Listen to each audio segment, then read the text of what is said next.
Yeah, good morning to all. This is Naveen Kumar Sriramoju. So, in this class, we will be talking about how we develop a program in C programming language. So, before developing any program, irrespective of the length, whether you are developing a program of length 10 lines or you are developing a program of length 100 lines, first of all, you have to understand how we define the term called as function, or we can call it as a program. So now it's time for us to talk about the term called as program. So whenever you are using a term called as program, a program is defined like this. A program is defined like this. Whenever you are writing some instructions combined, then for performing a particular task, we call it as a program. The definition is like this: a program is a set of instructions instructions written within the block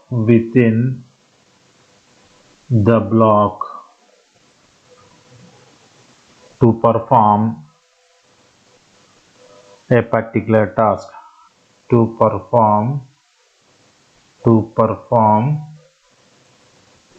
a particular task.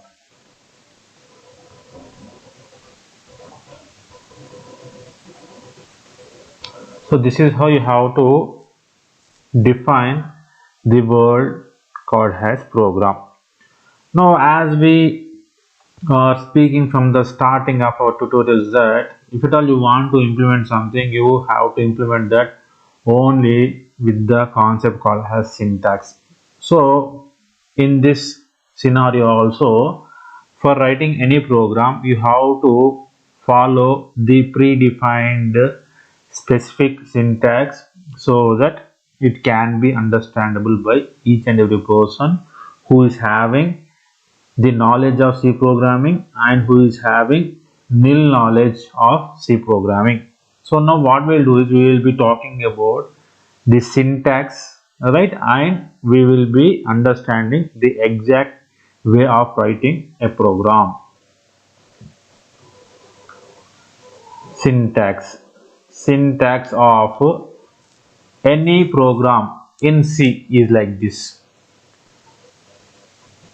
We will be writing a function which is very common in every program called as main function. Then we will be opening a block. Then we will be having some statements. Statement number 1, statement number 2, statement number 3, and every statement should end with a semicolon. Then we have the closed curly brackets. So this is a very simple method of understanding the syntax of any program. So the number of statements here I have written is only a sample, and if at all you are writing a program which is performing a huge task, then there is a chance that the number of statements may increase. It may go up to 100, it may go up to 200, it may go up to even more than 200 also, right? So now, after seeing the syntax, I want to give a clarification on how you use the main function. So whenever you are talking about main function, you have to understand that this is the start of any C programming. This is the start of any C programming, any C program. Though you might have seen that we have some statements writing before the main function, those are only for performing tasks and those are only for taking the prior permissions, but the program exactly starts when you write the function called as main function. Now here we have some small doubts like how the main function is to be used. Why? Because if at all you go with the concept of using internet in learning the subject, different people will be representing or implementing main function differently. So now I am going to demonstrate what are the different available ways of writing a main function, and I will be telling you which is the best one in which cases. So now what do I do is I will be going with a new page here where I am going to implement all the types of available mains here. So the first type is like this. The first type is somebody will be writing like this int. Somebody will be writing like int main, then open curly brackets, some statements, then before the closing curly brackets or before the end of the block they will be including this statement called as return 0. This is one format of writing or implementing the main function.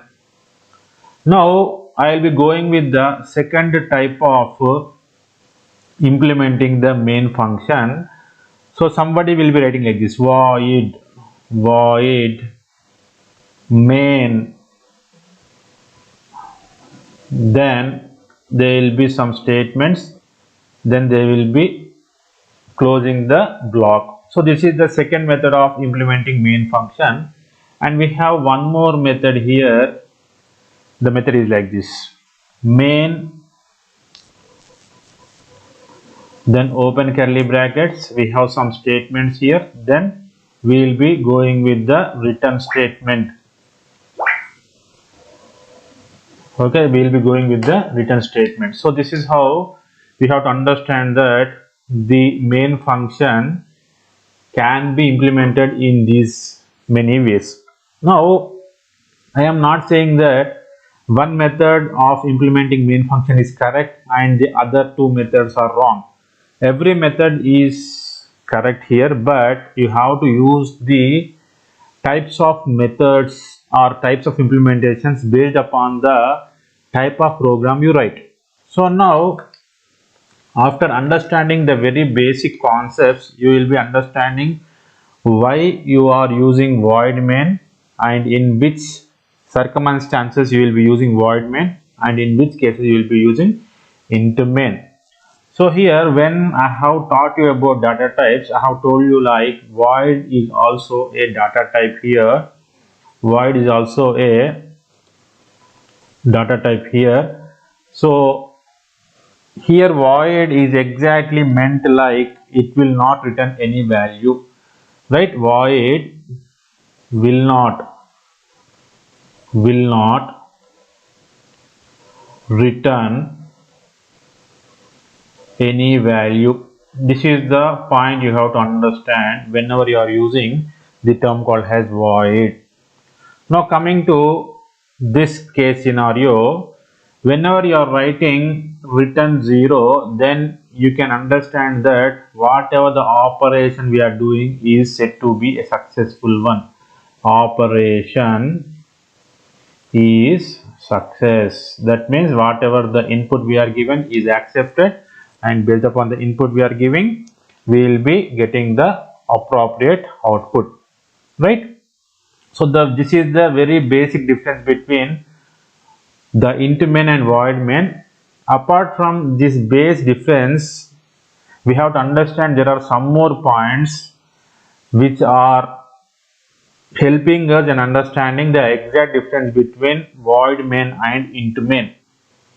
Now I am going to one more page here.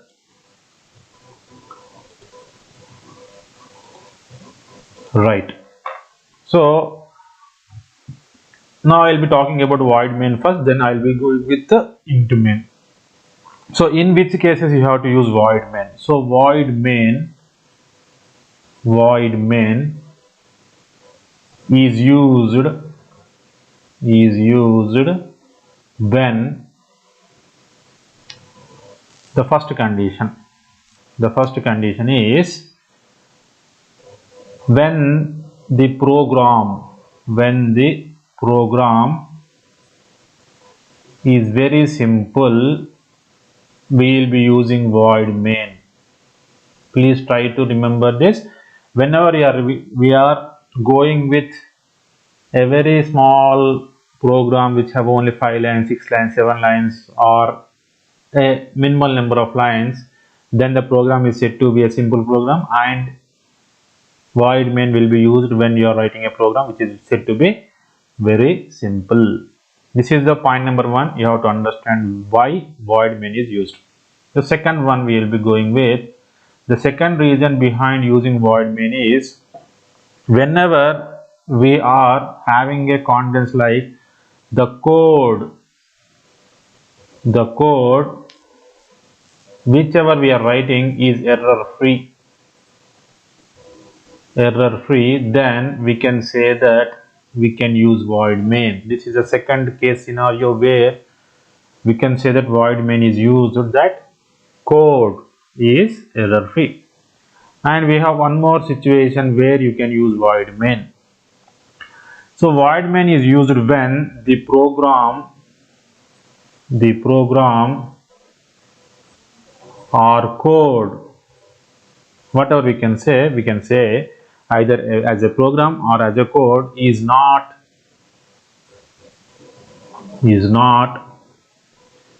going to terminate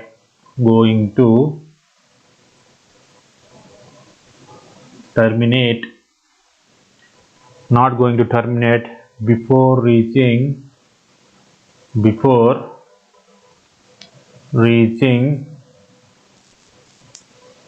the last line of the code, reaching the last line of the code. So this is the third case scenario where you have to use void main. Now in which case scenarios we will be using int main? So in two case scenarios available, we will be using int main. So int main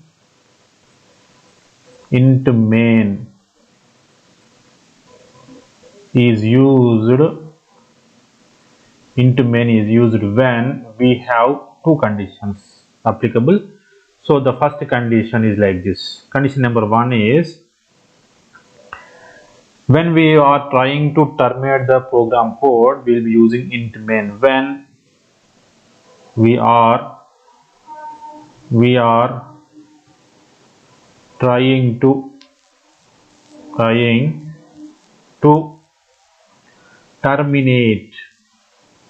terminate the program code,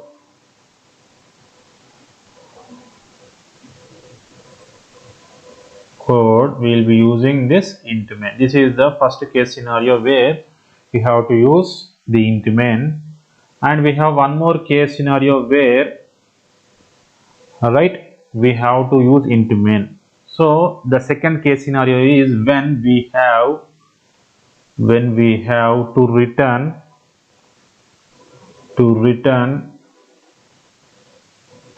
some integer values,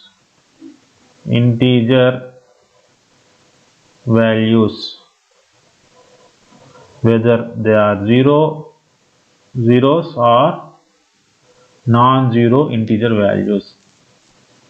Right? Hope you have understood the class today. So once you have understood this point of which main is to be used in programming, in the next class we will be start writing the exact program. Right? So this is all about today's class. So we will be talking more on the subject in the tomorrow's class. Thank you.